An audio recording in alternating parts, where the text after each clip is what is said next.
So first of all, thank you very, very much ITC Secure for the invitation to come and talk at this event today. I'm particularly excited because this is about what you really need to do. We're trying to move past the marketing and the messaging and let's get down to it.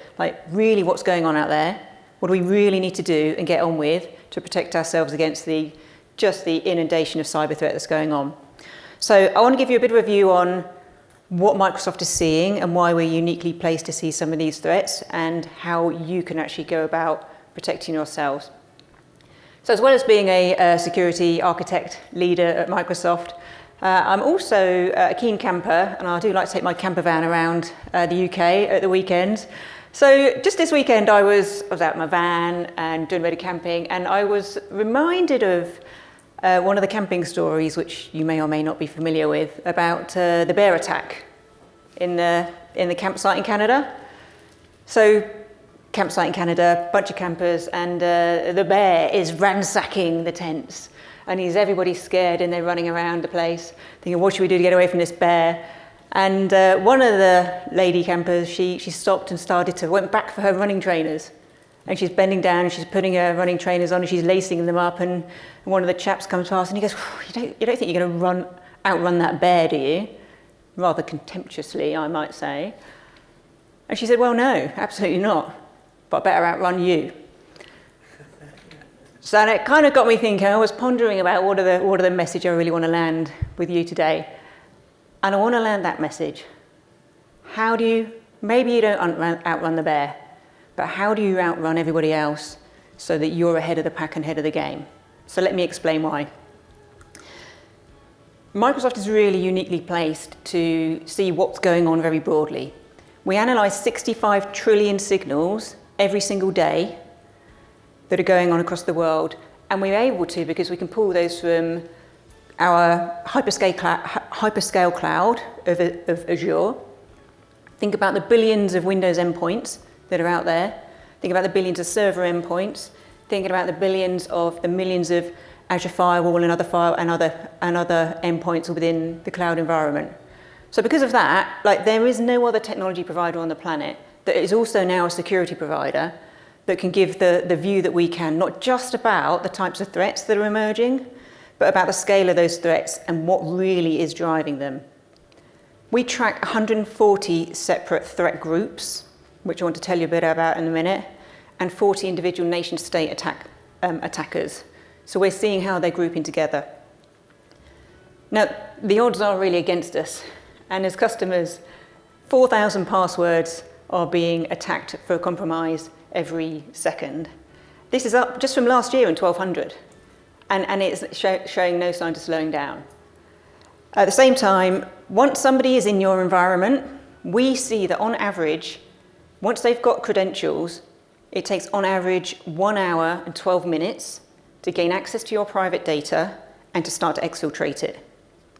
This is down from days and weeks a year and 2 years ago. So in an hour, really. So what can you do in an hour?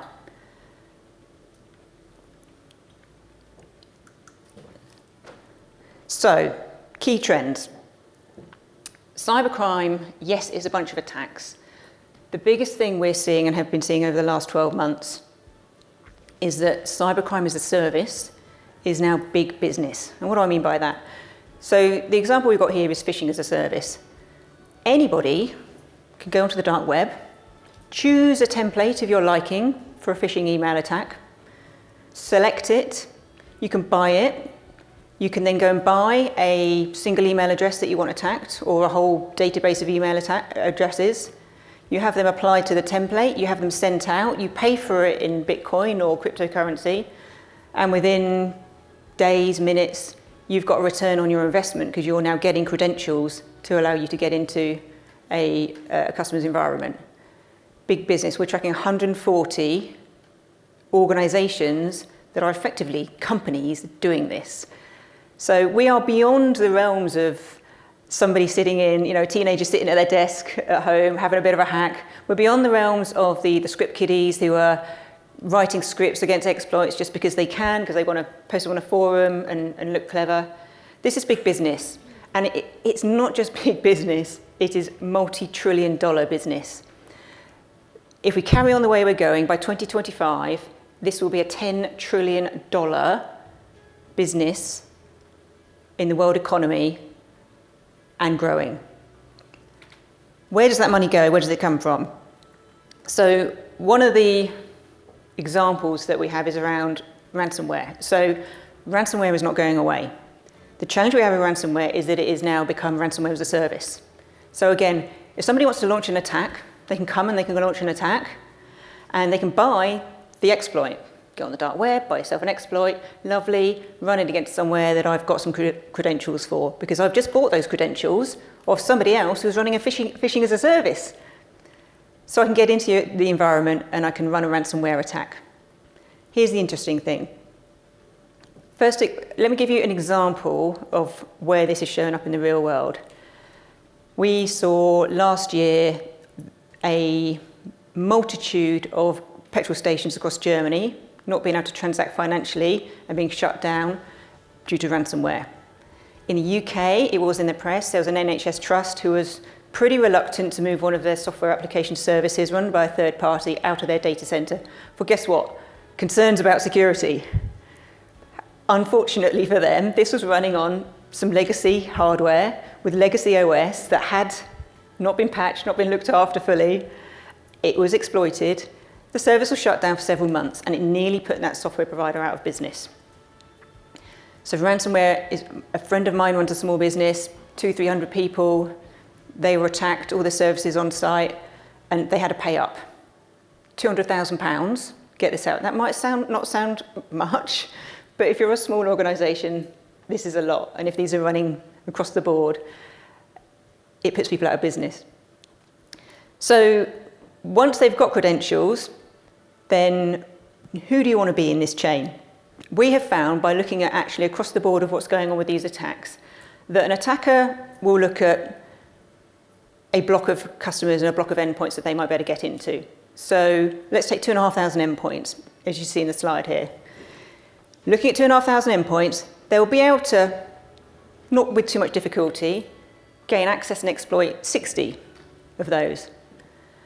Of those 60, they'll get into 20. And if there's 20, just because for no other reason than they fancy it more than the other one, they'll choose one, issue the ransomware, attack, and hold that company to ransom. So think about outrunning that bear. Who do you want to be? Do you want to be one of those 20 that may or may not get chosen? Or do you want to be one of the 60? Or do you want to be one of the 2,500? Because someone else out there is the one, and someone else out there is 1 in 20. As well as ransomware, we're seeing a lot of fraudulent use of cloud services. So back end of last year, this really started to hit a peak where cloud services were being attacked, particularly over the weekend. So someone's got credentials, probably through phishing as a service. And examples, we had several examples in the UK of customers suffering a ramp up in their cloud compute services, running up to hundreds of thousands of pounds and being spun down over the weekend. So attacker has got some credentials, they wait until about 5 or 6 o'clock on a Friday, they run in, they start spinning up compute services, they're running crypto mining, and then by Monday morning at 9 a.m, it's all shut down and they're out again. Organisations in the UK were nearly put out of business because their insurance wasn't adequate enough to cover. And one particular organisation had a bill of £500,000. And this is not unique to the UK. This has been going on globally. We have hundreds and hundreds of cases globally across every cloud provider.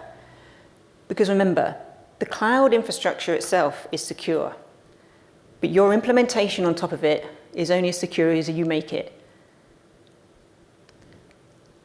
So exploits. What can you do about it? The great news is, it's not that hard, but you need to do something. 98% of cyber attacks can be prevented with great cyber hygiene. And we've got 5 recommendations. And you're going to hear about these, how you can really go about them later on today, so during the course of the afternoon. Number 1, I didn't mean to put the bear up there so far, that's supposed to be on click-through.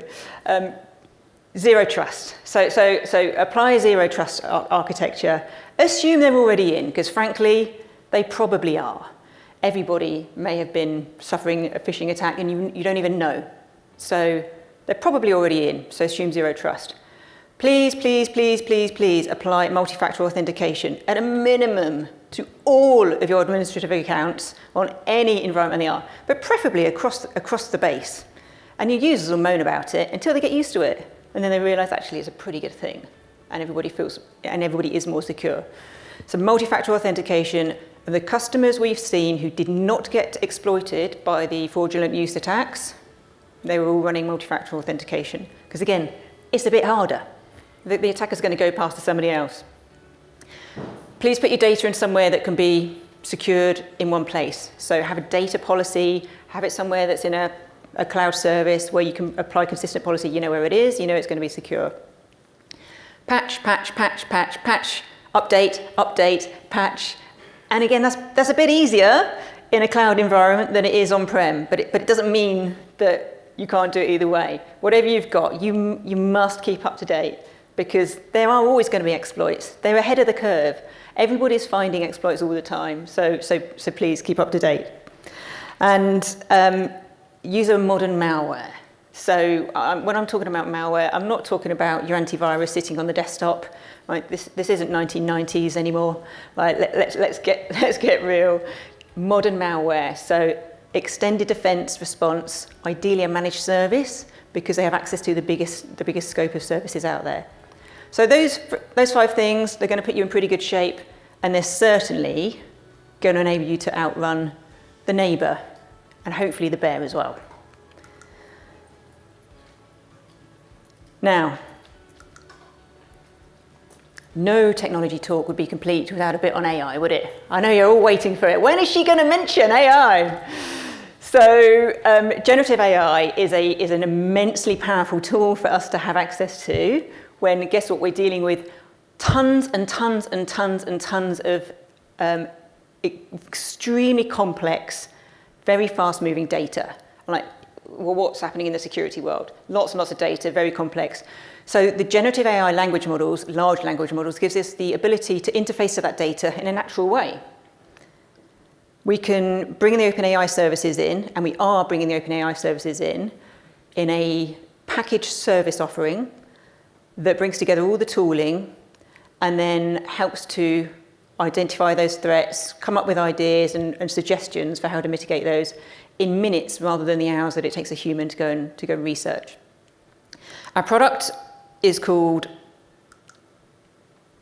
Security Copilot. So it's a productized offer that is suited to either customers running their own security operations center or to managed security operations center providers who are providing services to customers. I'm really, really delighted that ITC Secure are on our early access program for Security Copilot and are going to be one of the first in the UK or they will be the first in the UK to integrate those services and Copilot into their managed security offerings. Benefit of this is it's going to make it faster to respond to those threats. You're going to get recommendations and remediations much quicker, and they're going to see things that other people are going to miss because a human can only pull in so much data, whereas the Copilot can bring in all the data that's going on from our entire threat landscape, all those 65 trillion signals, all of the Azure, all of the Sentinel, all of the endpoint, is that kind of a searchable database for them. So we still need the humans. Copilot and generative AI is not replacing anybody. It's just going to help us scale. It's going to help us get that 1 foot ahead. It's going to help us get that foot, respond to those threats in those seconds, in those minutes that are all important in those kind of those 0-day threats. You still need somebody to ask it the right questions, a person, a trained SOC analyst, and you still need somebody to decide what are we actually going to do about this, a person, a trained SOC analyst. But those steps in between, Copilot is going to consolidate and happen faster for us all. So I'll leave you with that and just say thank you again so much for inviting me on. Microsoft has a unique position and a unique vantage point to see what's going on out there. We want to provide that to our service partners and to our customers so that you can make those decisions and that stay ahead of the curve. And hey, maybe outrun the bear as well. Thank you very much.